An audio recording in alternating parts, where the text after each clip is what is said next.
Your San Antonio Spurs could not get the job done in Game 5. The series is now 3-2. The Spurs, well, they're in a do-or-die situation now.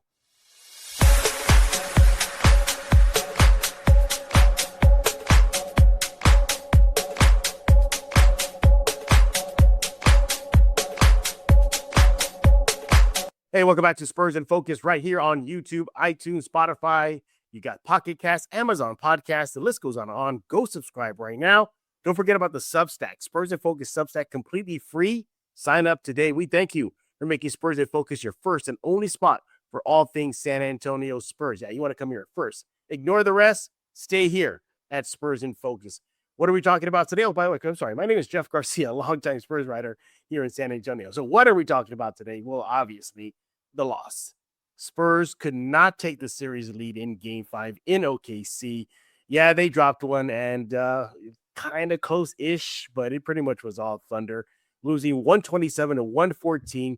The series, well, it's now in OKC's favor, 3-2, with the Spurs facing a do-or-die situation in Game 6, but at least it'll be in San Antonio.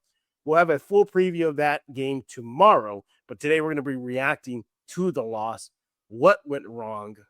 What standout stats? It doesn't have to be a good thing. What really stood out for us during the loss? Who is to blame? What was the turning point? So much more. Yeah, we got to get into it right now. Let's go and bring in our guest. He is back, everybody. It's Mr. Ray C. You know him on X at Ranting Ravy. What's going on, buddy, Ray? What's up? I'm doing good. Feel good to be here, man. And if I glitch out, I'm sorry. This thunder outside, it is crazy right now.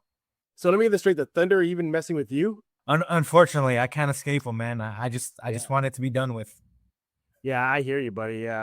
For those of y'all who want to follow him on X, you want to do that right now. He is on X at, I got to spell it out. It's RREYVING, R Raving. You go follow him right now.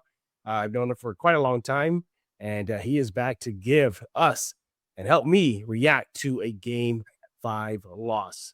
You know, before we get into our turning point, standout stats, key takeaways, blah, blah, blah, let's start off with some general thoughts. And the first thing that popped in my mind when I look back at the game is I felt the Spurs didn't have a sense of urgency.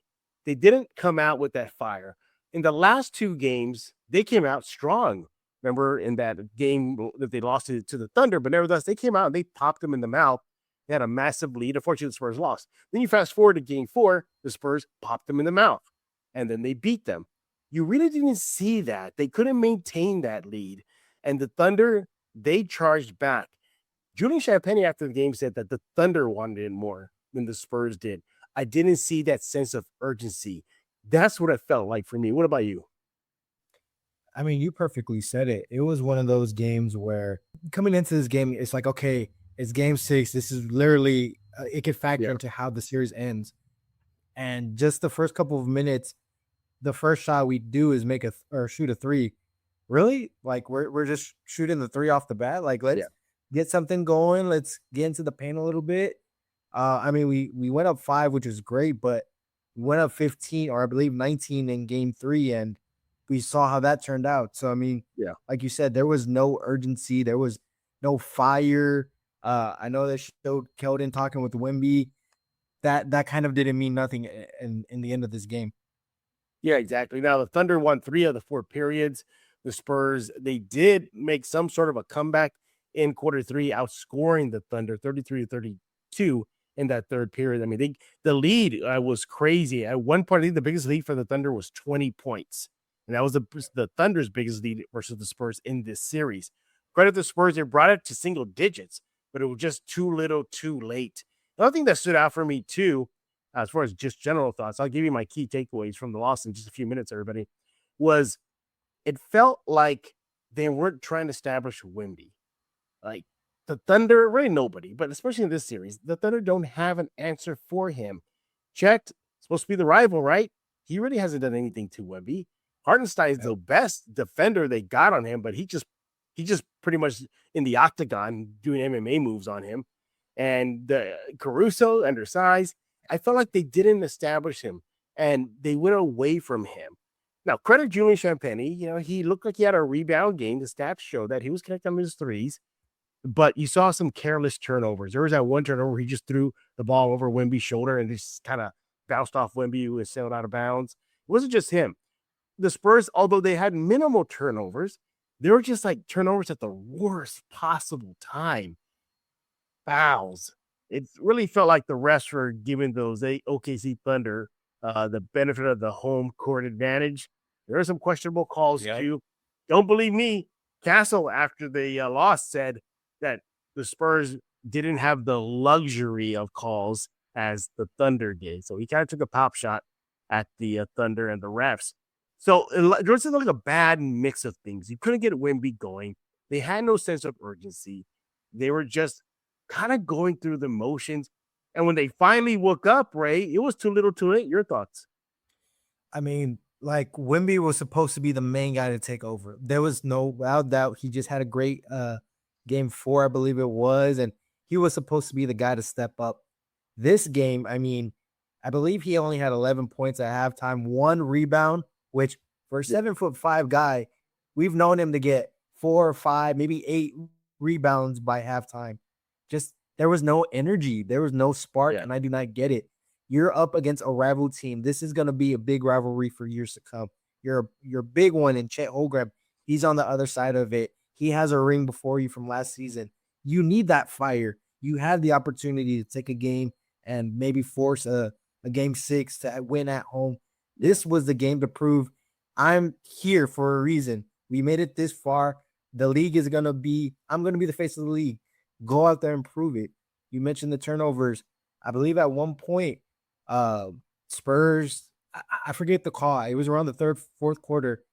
Spurs got the ball back from a missed call, whatever, and just Castle throws it out of bounds. Yeah, really? Yeah. We got bailed out, and you just turn the ball over. Like little miscues like that.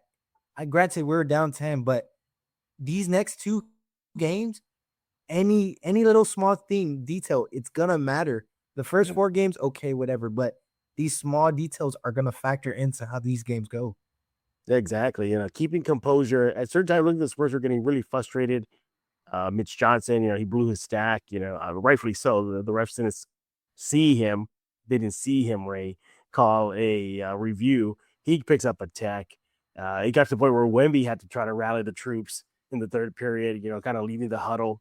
A lot of their heads were down. I noticed that during this whole game, you saw their heads kind of down and slumped over.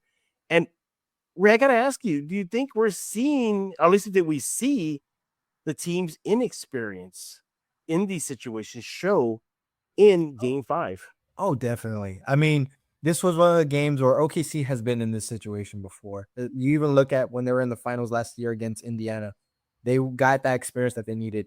This Spurs team, I know Vic has said, hey, we don't need that. We don't need that playoff experience. In this situation, you're going to need it because, again, small details, there's going to be a lot of small things that factor into it. You cannot be slumped down.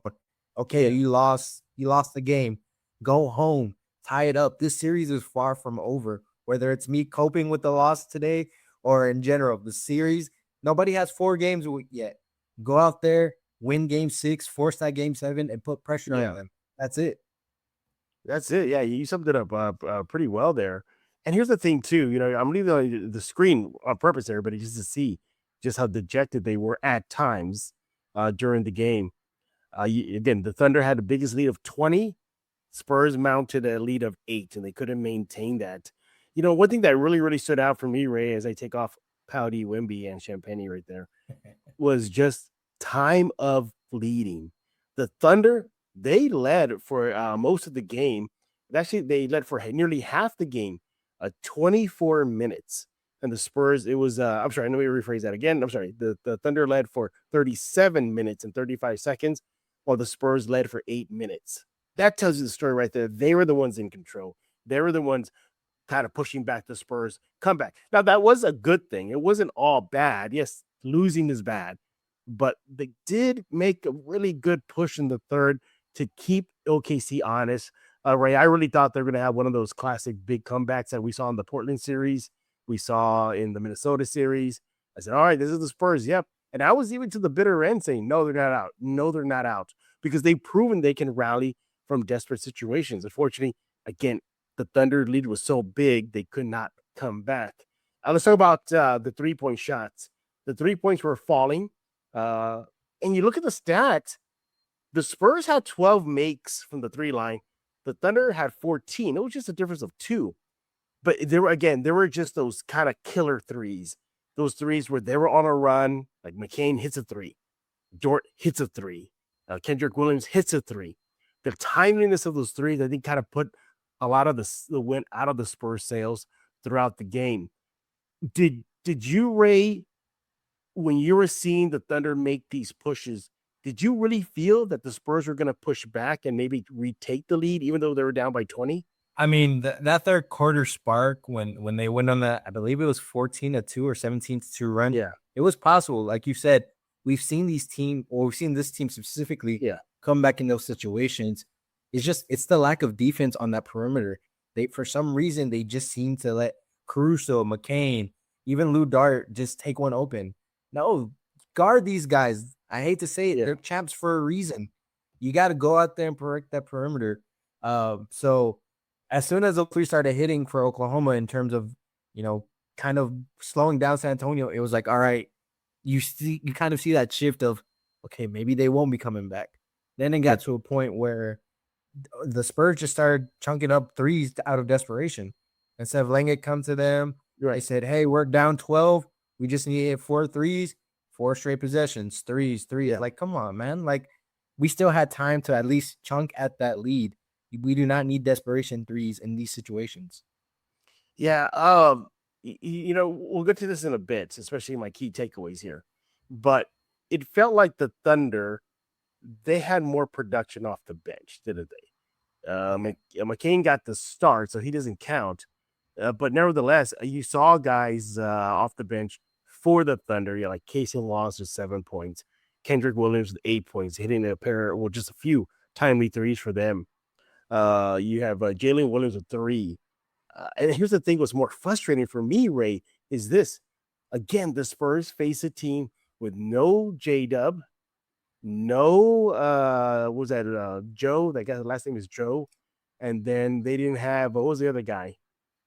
AJ Mitchell.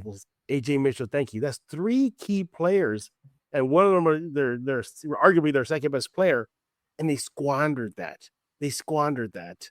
That's what stings, is because the Spurs, it's like the path is paved for them. Like the basketball gods are saying, look, you don't want nobody injured, but nevertheless, hey, they're down 3 guys. They're short rotation guys. And yet here we are. Alex Caruso, he goes off for 22 points. Shai Gilgeous was MVP, like 32 points, 9 assists. He was a +8 on the night. I think at last check, the Spurs bench had 33 points. And Keldon Johnson did have a good game. He had double-figure scoring. But overall, I just feel, Ray, that collectively, this team really wasn't connected, the Spurs. This team went away from Wemby. And at times, it felt like they were trying to go for like a 10-point shot, like just rushing shots. Like you don't have to, take desperate shots.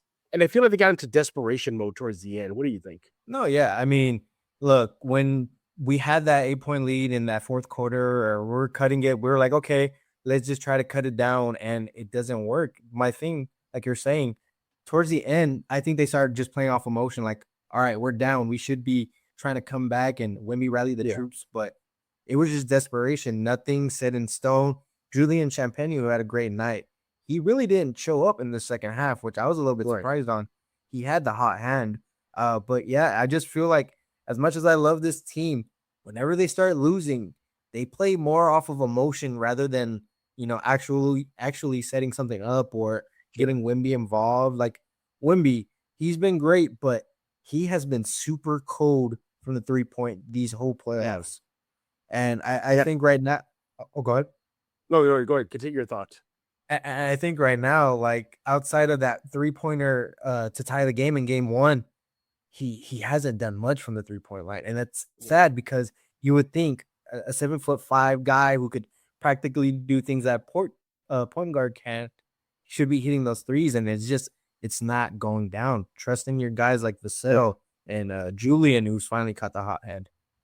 Yeah, and I go back to those questionable or even non-calls. Clearly, that was an offensive goaltending Remember when Oh, yeah. Cornette, who was trying to go for the rebound or the shot, put back, and then Keisha Wallace knocked it off the rim.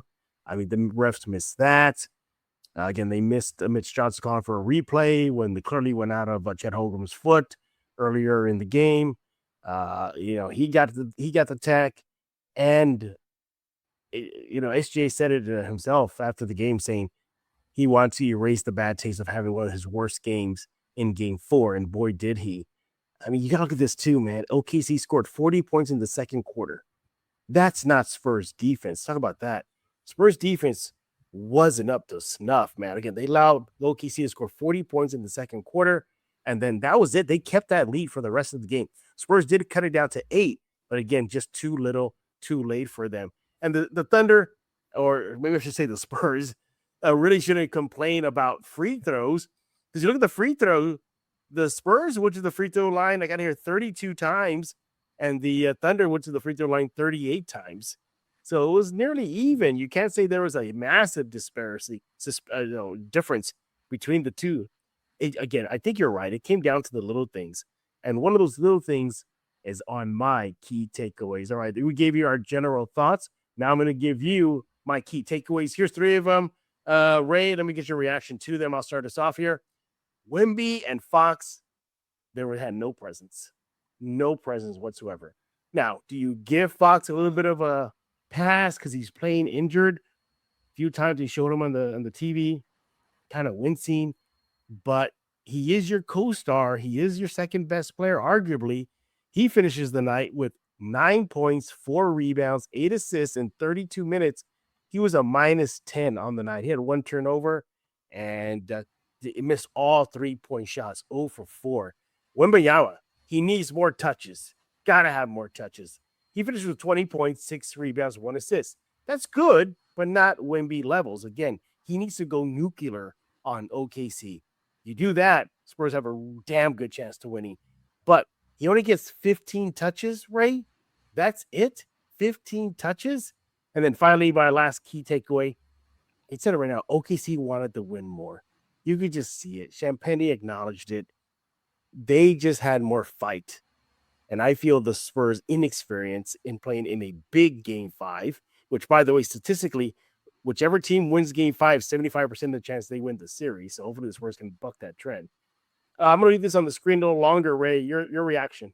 Starting up with your first key point, Wemby and Fox. Fox was just inexcusable this game. I know you're going through an injury, but if you want to go out there and commit to be 100%, you got to go out there and go take those shots that you need. You can't just 9 points.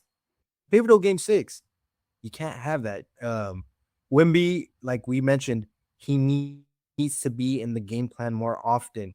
I don't understand why Game 4, he was amazing. Game 1, he was great.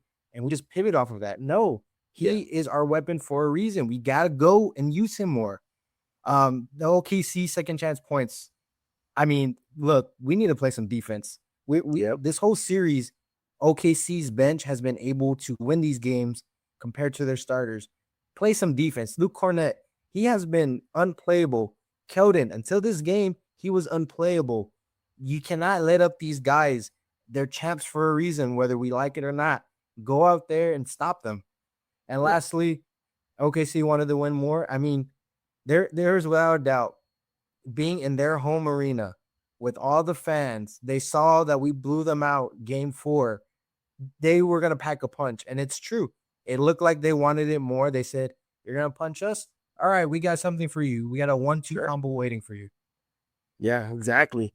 Yeah, and I inadvertently forgot number 2. But yeah, second chance points, 26 for the Thunder off the Spurs turnovers. And that's been a big edge that the Thunder have had throughout the series. They're cooking on the second chance points. Those are the second efforts, the 50-50 balls, getting back in transition, off a turnover. Spurs got to react to that better. All right, we're going to take a first break. When we get back, we're going to find out what Ray has in store. Yeah, Ray has some key takeaways that he wants to share with everybody as I take off the screen there. Yeah, I kind of leave that there off there, Ray. All right, when we get back, we're going to hear what Ray and his key takeaways are from the Spurs loss in Game 5. As the new leader of the Decepticons, I command you to subscribe to Spurs in Focus.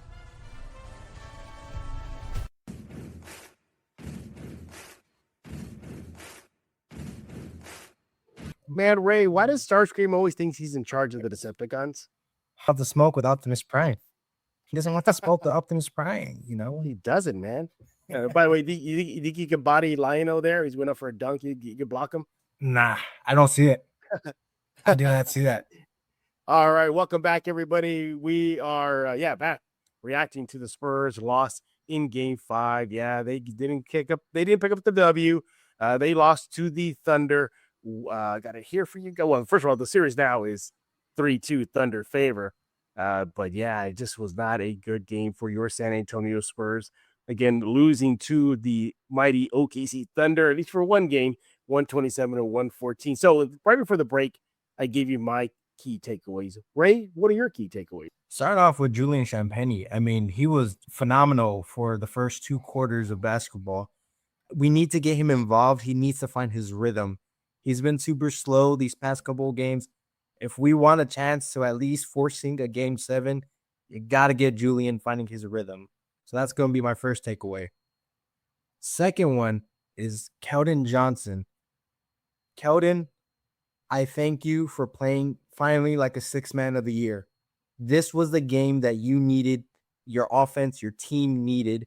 And I feel like if we could get this guy to score how he played today, I know his fouls were a little bit questionable. He still turns the ball over sometimes. But offensively, we need you to keep this up because, hey, you're at home. You now have the champs wanting you to be out in Game 6. Go out there, prove San Antonio right that you were 6th man of the year for a reason. My last one, 29.3% from 3. Y'all got to stop shooting the 3-pointers out of desperation and just dead balls. Stop. Like, you calm down. The game is going to come to you. We had a 5-point lead in the first quarter. Say what you want, whether that's a small lead or not. We had the lead. If we get Wemby involved, the game comes to you. We do not need to keep shooting threes every possession that we get. If the shot's there for you, by all means, go for it. But if you're just chucking it up to try to get extra points, you're going to lose. And in this game, we clearly saw 3-pointers were something that they were shooting a lot of. It bit them back in the final. Yeah, then overall, Ray, you look at SGA, the Thunder, SGA had help. He had, Caruso with 22 points, McCain with 20-plus points. Again, this was a team that was depleted. I mean, losing some key players, and the Spurs squandered that opportunity. But those are great key takeaways. All right, everybody. Yeah, sign up for the game. What is our standout stat? What is our turning point? What are standout players? Ray has no idea which button I'm going to press. We're going to put him on the hot seat here. Is he ready? Round and round we go, Ray. Where I stop, nobody knows. All right, here we go. Ray, what are your standout stats? Well, starting off, 15 turnovers. I think that clearly is something, an improvement compared to the first 2 games. But also, 22 points off turnovers was by far something that we needed in this game. Yeah, exactly. My standout stat here is 29 points. You're like, well, who scored 29 points, everybody? Well, no, that's how many points Victor and Fox combined for. 29 points. Not good enough. They both combined for 10 rebounds and 9 assists. And together, they both went 0 for 9 from the 3 line. 0 for 9. Together, they were a minus 18. They didn't help the Spurs. That is my standout stat. Just, you need your stars to level up. You need your big guns to show up. And at least in Game 5, they did not. All right, which one is next for Ray? Round and round we go. Nobody knows when I'm going to stop. How about now? Ray, what was your turning point of the game? Oh, turning point. Julian Champagnie. I don't know if you caught my first hand, but Julian Champagnie. Hey, big dog. Welcome to this playoff series. 22 points.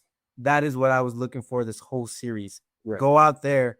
Go get that Game 6. That is my turning point. That made me happy for at least 2 quarters, and then depression for the rest of the game. Oh, my God. My turning point of the game was the second quarter when the Spurs were relatively still in it.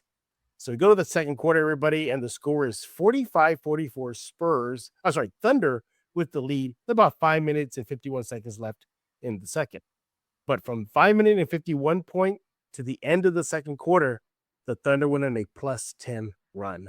They closed the first half 69-58. In that run, Shai Gilgeous scored 12 points. The Thunder made 6 of 9 field goals. They went 10 for 10 from the free throw line. The Spurs went ice cold, 4 for 13 from the field. And Caruso had 5 points and Chet Holmgren had 4. That was a turning point for me because that pretty much put the Spurs in their heels. And then coming out of the half, they had a hole to dig out of, and they just could not. And finally, our last category here. Ray, who are your standout players? I've been praising Julian, but I'm gonna go with Keldon. Look, Okay. Coming into this game, I was very standoffish whenever he got the ball. I was like, okay, it's either gonna be a turnover, a foul, or just a bad offensive shot. But Keldon, 15 points, finally showing up in this pivotal game, despite it being a loss. It gives me hope that, okay, there's potential for him to get back to his offensive rhythm. He was kind of keeping the Spurs in it, especially late in the fourth, but I need this version of Keldon. I need him for this next game. No more 2-3 points with 5 turnovers. Give me this Keldon right now for game 6. Yeah, you need all hands on deck. It is a do or die situation for the Spurs. And we'll see if they're going to do or die soon. Steph Castle talked about that after the game, saying that he believed the Spurs play better where they're in desperation mode. We'll see if that pans out. Now, look, you got to give credit where credit is due, all right? My standout player is this guy, Jared McCain, man. Yeah. I mean, he stepped up in a starting role where the Thunder needed him, and he put it on the Spurs, man. You can't deny it. He had 20 points, 3 rebounds in 33 minutes, shot 33% from the 3-line, went 3 for 9, and had an effective field goal shooting of 45%. He had 3 fast break points and was not afraid to go at Wemby. I mean, you saw it. He loves going in the trees. And do you remember that one game? I forget, that was this game where he scored on Wemby and he flexed at the Thunder bench. I think you got to give credit where credit is due, everybody.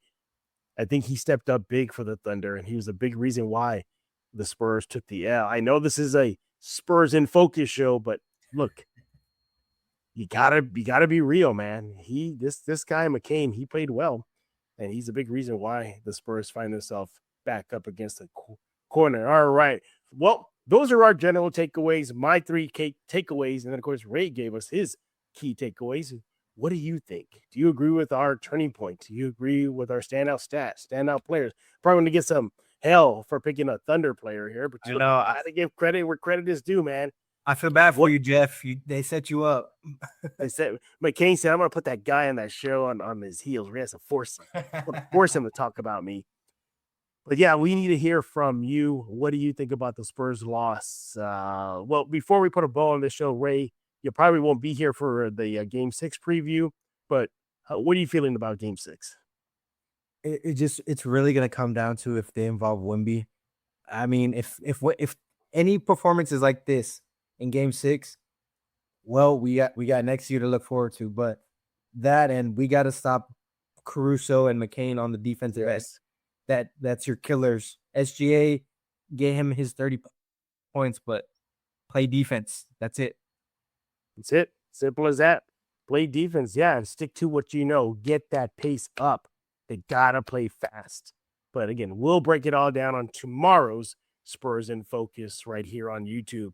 Again, you want to follow Ray on X. Ray, shout out your handle there. You got ranting and raving. RREYVING. Yeah. Hey, by the way, the streets are saying that, well, when it comes to the Baroness, you get shy and you passed up an opportunity to date her. Is that true? I can neither confirm or deny those rumors. I plead the fifth on it. You're playing hard to get, right? Hey, you're not living life if you're not. There you go. There you go. By the way, I heard you also said no to the Scarlet Witch, too. Whoa. True? Nah. Those are false allegations and slander on my name. I would never decline the Scarlet Witch. Ray, thank you for joining us here on Spurs in Focus to react to, yes, a loss. But hey, Ray said, you know what? I'm going to step up the plate and I'm going to call these guys out, man. Again, you want to follow him on X. One more time, Ray, give out your X handle. RREYVING. Follow me. I got some good stuff. Yeah, follow him right now. Ray, thank you for joining us here on Spurs in Focus. And we thank you all for making Spurs in Focus your first and only spot for all things San Antonio Spurs. You also want to follow me on X at Jeff G. Spurzo. Subscribe to Spurs in Focus on YouTube, YouTube Music, iTunes, Spotify, Amazon Podcasts, Pocket Casts. The list goes on and on. The Spurs in Focus Substack is completely free. Sign up right now. Why is it free? Because Ray is paying for every subscription. He's going to put the bill for the next 50 people. You hit subscribe and it goes right to his bank account. He pays. Yeah, what he said, I guess. Yeah, it's free, Ray. Don't worry about it. I'm just messing with you. So go sign up right now. And yeah, we would appreciate it. Again, we'll be back tomorrow as the Spurs playoff season continues, crossing fingers longer, but we shall see. We have a full Game 6 preview on deck for you. So for Mr. Ranting and Raving himself, I am Jeff Garcia, and now you're in focus with Spurs in Focus.